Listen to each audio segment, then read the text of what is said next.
네. 예. 후보자께서 수고가 많으십니다. 저는 여러 의원님들이 도덕성에 관한 질문을 하고 계시기 때문에 상대적으로 국방부 장관에게 중요한 정책 능력에 관한 검증이 좀 부족하지 않나 생각해서 그쪽에 첫 질문은 중점을 두고 묻겠습니다. 후보자께서는 참여정부 시절에 합동참모본부 전략기획본부장으로 일하신 적이 있죠? 네, 맞습니다. 그때 참여정부가 만들었던 국방개혁안, 국방개혁 2020 그것을 주도해서 만들지 않으셨나요? 실무작업 총책임자였습니다. 그 국방개혁 2020은 그와 함께 전시작전권 전환 업무도 함께 그 국방개혁과 연결해서 추진되는 계획이었죠. 예, 맞습니다. 그것과 관련해서 좀 묻고자 합니다. 이 국방개혁안이 참여정부에서 2006년에 만들어질 때는 2020년까지 그러니까 2005년에 완성이 됐죠. 2005년에 만들어질 때는 2020년까지 기술집약형인 군구조를 개편한다 하는 걸 전제로 해서 만들어졌는데 그 뒤에 몇 차례에 걸쳐서 이게 연기가 됐었죠. 네. 몇 차례나 연기가 되는지 아십니까? 3번 연기된 걸로 알고 있습니다. 3번. 한 번이 더 있어서 2009년에 한 번, 2012년에 한 번, 2014년에 한 번, 그리고 금년 2월에 또 변경이 됐습니다. 이렇게 4차례가 이제 변경이 돼가지고 지금은 2030년까지 병력 감축과 간부 증원, 또 새로운 위협에 대비한 전력 증강을 보완하는 그런 계획을 이제 하도록 되어 있는데 가장 최근에 변동된 금년 2월에 변경한 수정안을 보면 1군과 3군을 통합하는 지상작전사를 내년 2018년에 창설하고 장군 감축 목표를 당초 2005년 계획에 있었던 60명을 40명으로 줄이고 목표 달성 기간을 늦추고 이렇게 됐습니다. 현재 이러한 계획이 4차례 이렇게 연기되면서 국방개혁에 필요한 전력 증강 사업 진도율이 대체 얼마나 되는지 아십니까? 정확한 수치는 모르지만은 그렇게 높지는 않은 것으로 판단합니다. 예. 이게 대체로 전문가들 평가에 의하면 전체 계획의 26% 정도가 지금 추진되어 왔다. 감시 정찰 전력은 50여 개 중 20개, 지휘 통제 통신은 30여 개 중 10개, 이 정도가 지금 되어 있는 상태입니다. 후보자께서는 이 국방개혁이 이처럼 4차례나 자꾸 늦어지는 동안에 북한은 이 비대칭 전력에서 우리를 완전히 압도하는 그런 전력 개발을 해서 우리는 한미 동맹의 그 체제로 대응하기에도 지금 북한에 맨날 끌려다닐 수밖에 없는 네, 맞습니다. 이런 전력을 가지고 있는데 이렇게 만드는데 근본 원인이 어디에 있다고 생각하십니까? 제가 이미 말씀드린 대로 2002년도에 2007년도 국방개혁 2020은 잘못 제가 두 가지로 나눠서 묻겠습니다. 두 가지 질문을 바꿔서 두 가지 평가가 있는 것 같습니다. 국내에 장관이나 국방장관이나 군의 간부들이 장군 수가 줄어들고 하는 것에 따른 저항 때문에 군 안에서 자꾸 국방계획을 연기하려는 그런 움직임이 있었다는 것 하나. 또 하나는 재원 조달에 무리가 따르기 때문에 재원 조달 능력을 고려해서 대통령이 뒤로 늦췄다. 이런 두 가지 견해가 있는데 물론 둘 다 일정한 영향력을 행사했겠지만 국방개혁을 늦추는 데는 어떤 쪽이 더 큰 역할을 했다고 생각합니까? 두 가지 다 연기된 이유 중에 하나고요. 또 계획이 애초에 톱다운식으로 돼가지고 그런 어려움이 있었고요.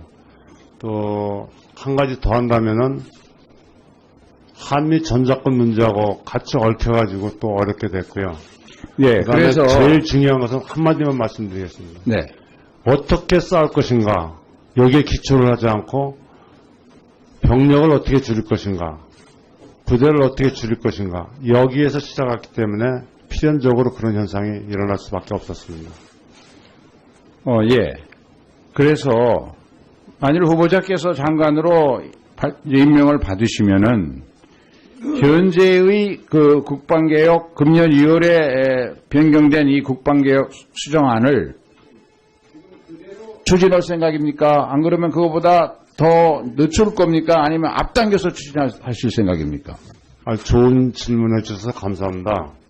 지금 그 국방개혁은 그러한 그 행정적인 절차와 부대 구조 정도만 접근하는 방법이었는데 그런 방법을 따라가다 보면은 항상 북한의 위협에 대처하고 수세적인 계획이 될 수밖에 없습니다. 그래서 제가 생각하는 국방개혁은 개혁을 넘어서 건설하는 분야로 생각하고 있습니다. 다음에 말씀드릴 기회가 있으면 구체적이고 자세히 말씀드리겠습니다. 이와 관련해서 가장 중요한 것은 그 재원 조달 능력이 충분하냐 그런 정책 의지가 있냐가 중요한데 이거는 문재인 대통령이 대선 과정에서 국방 예산 증가율을 MB 정부나 박근혜 정부가 급격히 떨어졌는데 이것을 다시 참여정부 수준이 예, 알고 있습니다. 네, 마무리해 주시기 바랍니다.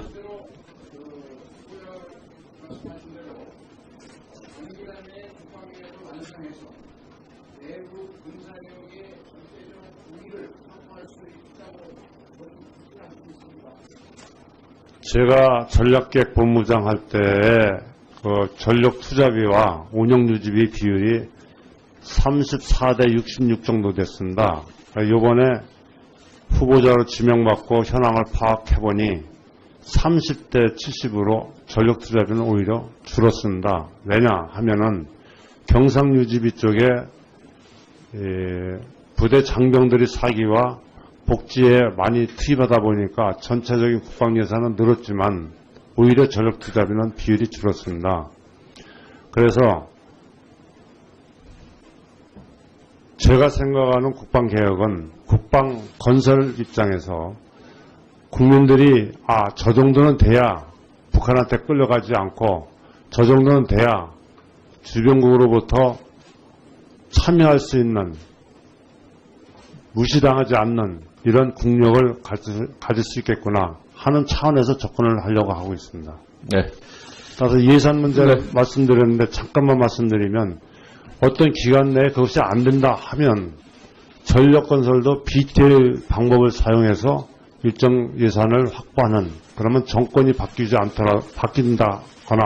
장관이 바뀐다 하더라도 일정 목표는 어느 시기에 달성할 수 있다 이렇게 생각하고 있습니다. 네, 김진표 의원님 수고하셨습니다. 다음은 존경하는 이종명 의원님 질의해 주시기 바랍니다. 정말 국방개혁 2020은 잘못 제가 두 가지로 나눠서 묻겠습니다. 두 가지 질문을 바꿔서 두 가지 평가가 있는 것 같습니다.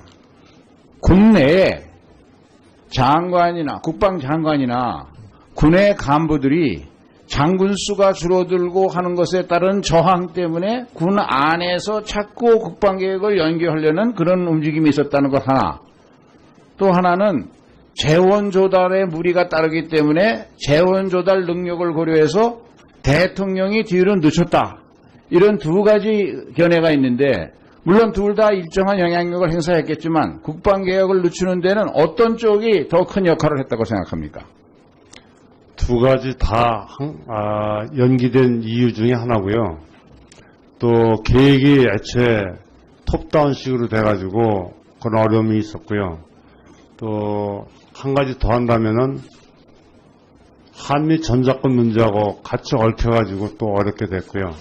예, 그다음에 그래서 제일 중요한 것은 한마디만 말씀드리겠습니다. 네, 어떻게 싸울 것인가, 여기에 기초를 하지 않고 병력을 어떻게 줄일 것인가, 부대를 어떻게 줄일 것인가, 여기에서 시작했기 때문에 필연적으로 그런 현상이 2005년에 만들어질 때는 2020년까지 기술 집약형인 군 구조를 개편한다 하는 걸 전제로 해서 만들어졌는데 그 뒤에 몇 차례에 걸쳐서 이게 연기가 됐었죠. 네, 몇 차례나 연기가 되는지 아십니까? 3번 연기된 걸로 알고 있습니다. 3번. 한 번이 더 있어서 2009년에 한 번, 2012년에 한 번, 2014년에 한 번, 그리고 금년 2월에 또 변경이 됐습니다. 이렇게 4차례가 이제 변경이 돼가지고 지금은 2030년까지 병력 감축과 간부 증원, 또 새로운 위협에 대비한 전력 증강을 보완하는 그런 계획을 이제 하도록 되어 있는데 가장 최근에 변동된 금년 2월에 변경한 수정안을 보면 1군과 3군을 통합하는 지상작전사를 내년 2018년에 창설하고 장군 감축 목표를 당초 2005년 계획에 있었던 60명을 40명으로 줄이고 목표 달성 기간을 늦추고 이렇게 됐습니다. 현재 이러한 계획이 4차례 이렇게 연기되면서 일어날 수밖에 없었습니다. 예. 그래서 만일 후보자께서 장관으로 임명을 받으시면은 현재의 그 국방개혁 금년 2월에 변경된 이 국방개혁 수정안을 추진할 생각입니까? 안 그러면 그거보다 더 늦출 겁니까? 아니면 앞당겨서 추진하실 생각입니까? 좋은 질문해 주셔서 감사합니다.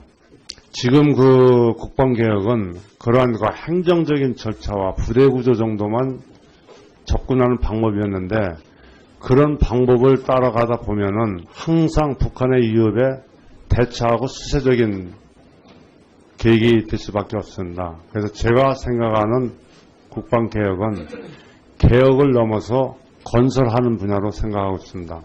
다음에 말씀드릴 기회가 있으면 구체적이고 자세히 말씀드리겠습니다.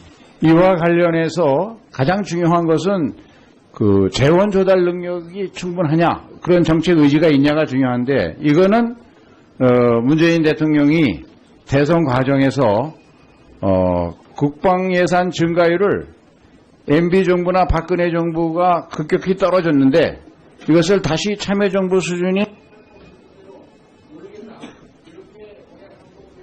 예, 알고 있습니다. 그 국방개혁에 필요한 전력 증강 사업 진도율이 대체 얼마나 되는지 아십니까? 정확한 수준을 모르지만은 그렇게 높지는 않은 것으로 판단합니다. 예. 이게 대체로 전문가들 평가에 의하면 전체 계획의 26% 정도가 지금 추진되어 왔다. 감시 정찰 전력은 50여 개 중 20개, 지휘 통제 통신은 30여 개 중 10개, 이 정도가 지금 되어 있는 상태입니다. 후보자께서는 이 국방개혁이 이처럼 4차례나 자꾸 늦어지는 동안에 북한은 이 비대칭 전력에서 우리를 완전히 압도하는 그런 전력 개발을 해서 우리는 한미 동맹의 그 체제로 대응하기에도 지금 북한에 맨날 끌려다닐 수밖에 없는 네, 맞습니다. 이런 전력을 가지고 있는데 이렇게 만드는데 근본 원인이 어디에 있다고 생각하십니까? 제가 이미 말씀드린 대로 2002년도에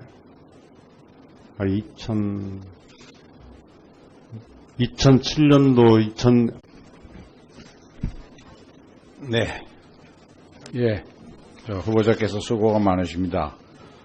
저는 여러 의원님들이 도덕성에 관한 질문을 하고 계시기 때문에 상대적으로 국방부 장관에게 중요한 정책 능력에 관한 그 검증이 좀 부족하지 않나 생각해서 그쪽에 첫 질문은 중점을 두고 묻겠습니다.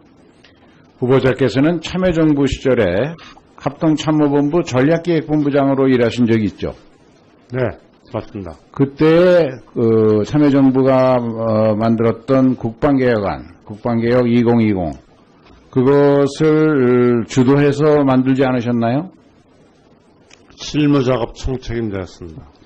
그 국방개혁 2020은 그와 함께 전시작전권 전환 업무도 함께 그 국방개혁과 연결해서 추진되는 계획이었죠. 예, 맞습니다. 그것과 관련해서 좀 묻고자 합니다. 이 국방개혁안이 참여정부에서 2006년에 만들어질 때는 2020년까지, 그러니까 2005년에 완성이 됐죠.